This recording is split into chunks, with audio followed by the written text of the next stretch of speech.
The chamber had been designed by something that understood pain the way an engineer understands load-bearing stress, clinically, completely, and without malice. Silenus noticed this immediately. Not the pain, the design. The way the walls curved inward at precisely the angle needed to focus sound into the room's geometric center, where he stood, boot heels together on a floor made of some dark material that was neither stone nor metal, but seemed to be considering which it wanted to be.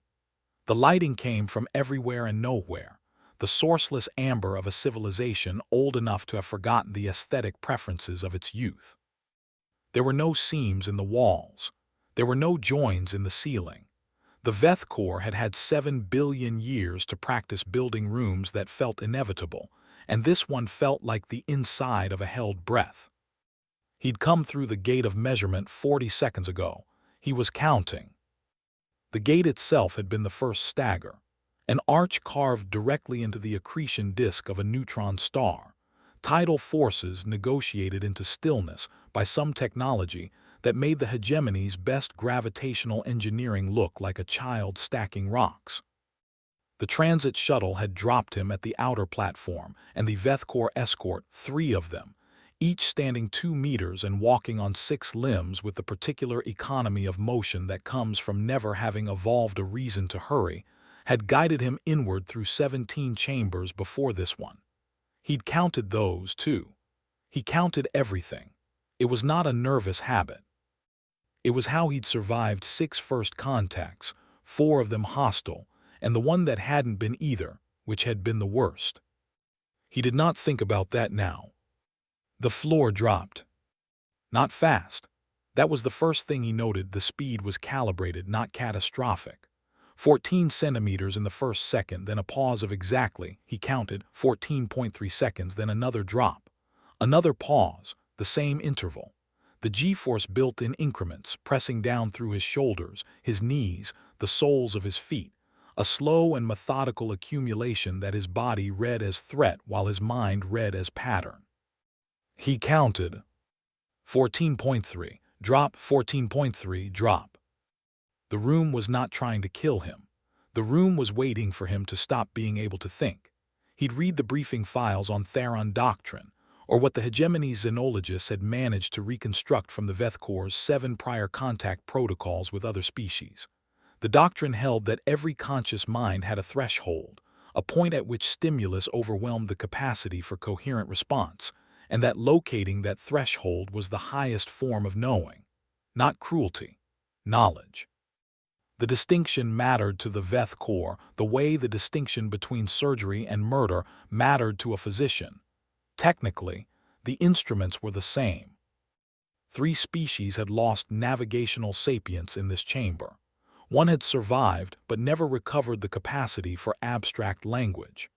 The briefing files had been written by someone who had not, Silenus suspected, actually read them to the end before sending him in. The G-force reached twice standard. His knees flexed automatically, a soldier's adjustment. His vision was beginning to tunnel at the periphery, not from the gravity but from the precision of it, the mechanical patience of each interval, the way the pause was long enough to suggest relief and short enough to deny it. He understood the design completely. He understood it the way you understand a chess gambit in the moment before you see the counter. He counted aloud. 1, drop, 14.3, drop, 28.6, drop. His voice sounded strange in the resonant chamber, flattened, returned to him slightly delayed by whatever the walls were made of. He kept counting, not because it helped with the pain. It didn't. His spine was reporting things to his brain that his brain was filing under deal with later. He counted because the floor was following a mathematical pattern, and the pattern was base 7. And whoever had calibrated this chamber had used base 7, because the 3 species before him had all possessed base 6 nervous systems, and base 7 intervals hit the exact frequency needed to prevent entrainment, to stop the suffering mind from finding rhythm and therefore comfort. The Veth Core had not, apparently, met a species whose mathematics included base 7 as a standard notation. He counted to 42, 6 intervals of 7, a complete cycle in the alien's own system, and then the floor stopped. Silence, the gravity normalized. The amber light continued its sourceless patience. Silenus straightened, rolled his neck once and looked up. The observation gallery ran along the upper third of the chamber's walls, a continuous band of transparency behind which several Vethkor stood motionless, their compound eyes oriented downward with the fixed intensity of astronomers watching a transit. The largest of them, central position, 4 of its 6 limbs folded into what the xenological files had described as a posture of concentrated attention, had not moved in the entire duration of the test. Silenus looked at it directly. 14.3-second intervals, he said, his voice carrying easily in the resonant room. Whoever calibrated this used base 7 math. He paused, sloppy. The large Vethkor, Kel Savoth, first examiner, holder of the Theron chair for 900 years, moved one limb slightly. The xenological files had not documented what that particular motion meant. It had never needed to. The second chamber was dark the way the space between galaxies is dark, not as an absence but as a presence, darkness with mass and intention, darkness that had been carefully built to be precisely this dark and no other shade of it.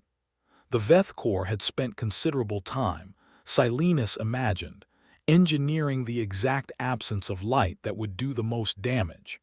They had been thorough. The chamber was also, he determined within 15 seconds of the door sealing behind him, completely soundproof in the conventional sense. The walls ate vibration the way a black hole eats light, total and without remainder. He stood in the dark and catalogued what he had. Himself. The floor, same uncertain material as the first chamber, now slightly warmer, which he filed under asterisk interesting. The clothes on his back, standard contact protocol issue, nothing useful in the pockets because the escort had been thorough in a politely absolute way. The knowledge that this chamber had produced permanent cognitive dissolution in 3 prior species. The knowledge that dissolution, in Theron documentation, meant specifically the collapse of pattern recognition, the point at which a mind could no longer hold the thread of itself together across time, could not connect the self of one moment to the self of the next. He thought about what that would feel like and then, deliberately, stopped thinking about it. He started singing. The song was from his grandmother's collection, Carnatic, something she'd sung to him on the one occasion she'd visited the colony where he'd grown up, sitting on the metal steps outside his family's hab unit while the terraforming wind moved through the scrub. He hadn't thought about it in 20 years. It came back in pieces, the way things from childhood come back, not from memory but from the body, from somewhere below the level of decision. His voice was not good. He had never claimed it was good. The song moved through the darkness and the darkness gave it back slightly changed, slightly absorbed, a ghost of itself, and he kept singing anyway. The Vethkor, he suspected, had not anticipated singing. They had calibrated the chamber for cognitive dissolution across 6 prior species. Each of those species had, when faced with total sensory deprivation, attempted to maintain consciousness through internal focus, self-directed pattern generation, essentially, the mind turning inward to sustain itself. The Theron test was designed to outlast internal focus, to run past the point where the mind's own resources were exhausted. In every documented case, the threshold had been reached. The internal focus had failed, the thread had broken. Silenus was not maintaining internal focus. He was making noise in the dark because his grandmother had sat on metal steps in a terraforming wind, and he had been 7 years old, and she had smelled like cardamom and the present moment. This moment, the darkness, the song, the slight warmth of the floor through his boot soles, was connected to that moment and to every moment between them in an unbroken line that he did not need to concentrate to hold. He simply was it. The thread was not a thing he was sustaining. The thread was what he was made of. 17 minutes in, the lights came on. Not the amber of the first chamber, stark white, correction light, the lights of someone who has stopped an experiment. The door opened. In the gallery above, Kel-Savoth descended via a transit platform to the chamber floor, moving with the deliberate economy of something very old and very unsettled in equal measure. Two assistants flanked it. Silenus stopped singing. They faced each other across 4 meters of strange floor. The duration, Kel-Savoth said. Through a translator implant the escort had installed during the transit with efficient and slightly unnerving precision, was set for 90 minutes. I noticed you cut it short. The vocal production. The translator rendered Kel-Savoth's speech in a flat, androgynous tone that nonetheless managed to convey something Silenus read as the alien equivalent of being genuinely at a loss. This was not a documented response. I was bored. The two assistants moved slightly. Kel-Savoth did not. The purpose of the Theron examination, it said, with the particular cadence of something reciting something it has said 10,000 times and is saying differently for the first time, is to locate the threshold of a mind, the point at which coherence fails. We have conducted this examination across 47 species. We have located 47 thresholds. To know the boundary of a consciousness is to know its shape. To know its shape is to know it fully. This is not harm, this is reverence, Silenus said. Kel-Savoth paused. Yes. I read the files. Silenus looked at the alien examiner, the compound eyes, the folded limbs, the particular stillness of something that had lived 9 centuries and was presently experiencing something its philosophy had not prepared it for. I understand the doctrine. You're looking for the edge, the point where the mind goes from itself to not itself. He paused. Let that sit for a moment in the white light of the interrupted test. We don't have one, not the way you mean. We break and we come back different. That's not a flaw in your data, that's the data. The silence in the chamber had a different quality from the engineered silence of the test. This silence was Kel-Savoth thinking. Recovery, the alien said finally. What about it? The Theron lexicon does not. Another pause, the longest one yet. Kel-Savoth's forelimbs moved in a complex pattern that the translator did not annotate. We have no word for recovery. In 47 examinations, no mind that reached threshold returned from it. We did not, the pattern of limbs again. We did not consider that return was possible. Silenus looked at the alien for a long moment. The briefing files had told him that the Veth Corps were not cruel.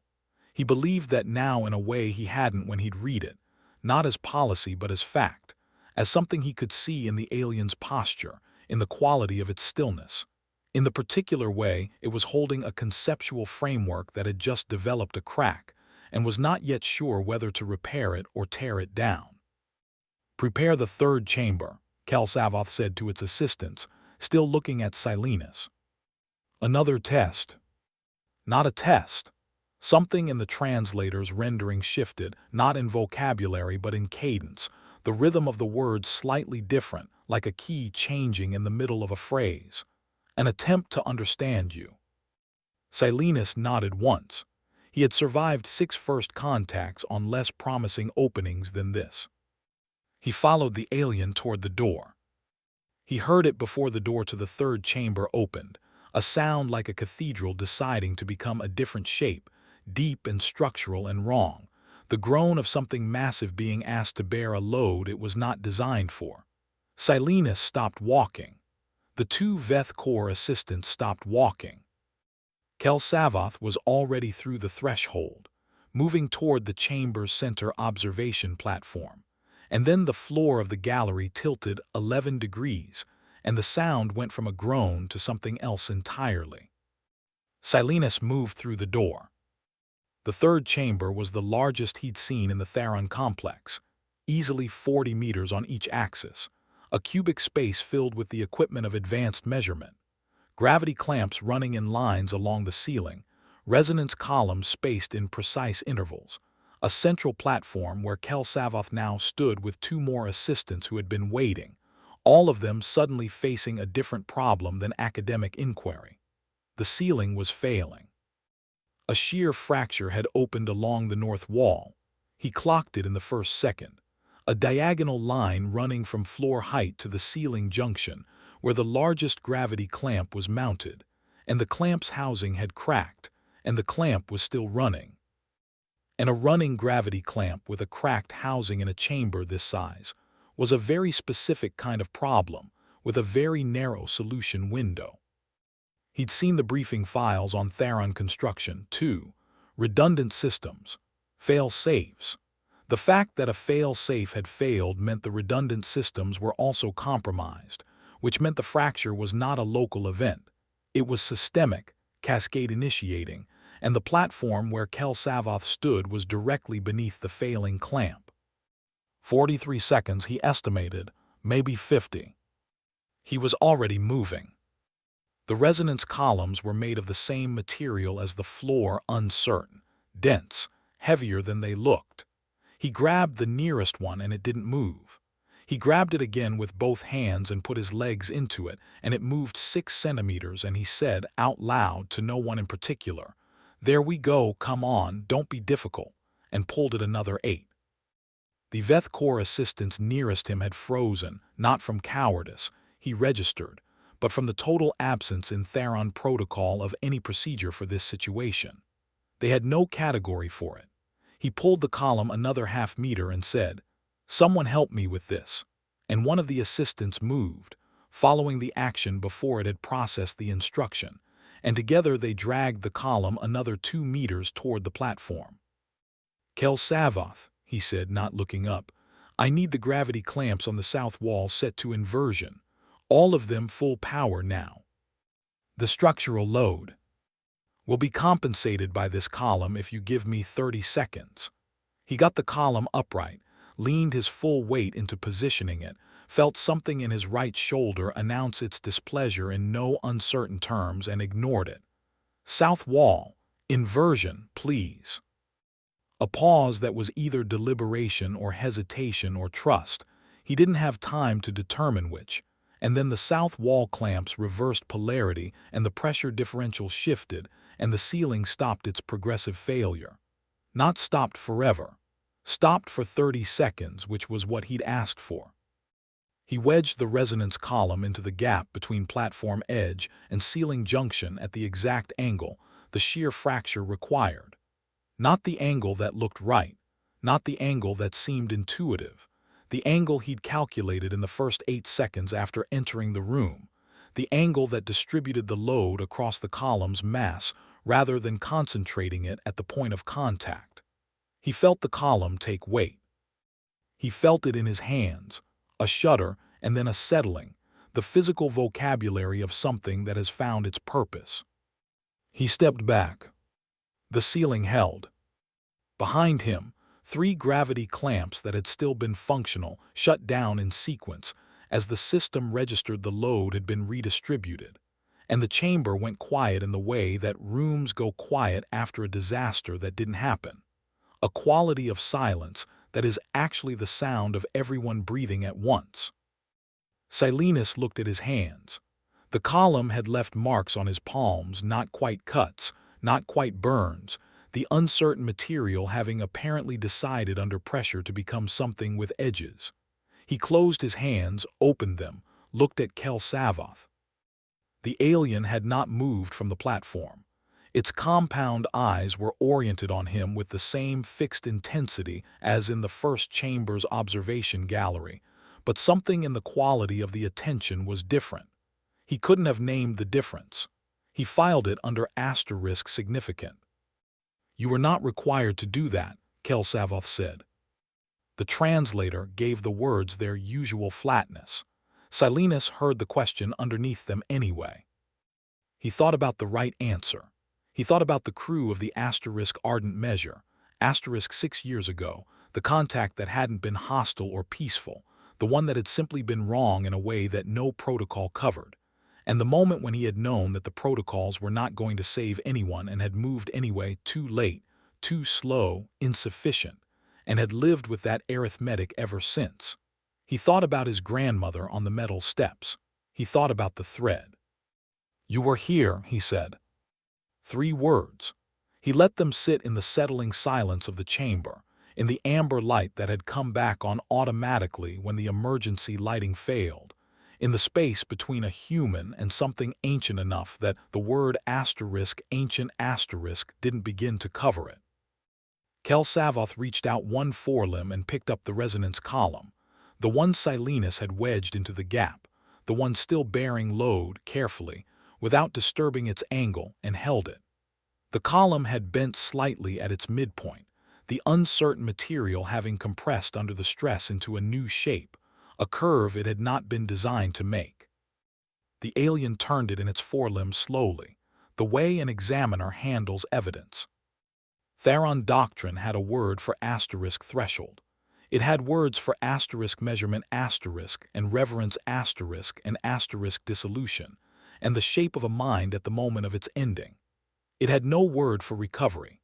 It had no word for why a creature being tested by beings who considered it a specimen would turn and run toward those beings when the ceiling began to fall.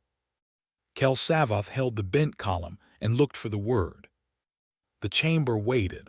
The column held the ceiling.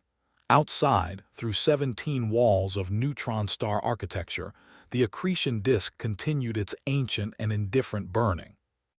There was no word, not yet. But Kel-Savoth was, for the first time in 900 years of Theron scholarship, beginning to suspect that the absence of a word was not evidence that the thing didn't exist. It was evidence that the Veth Corps had never, before this moment, needed one.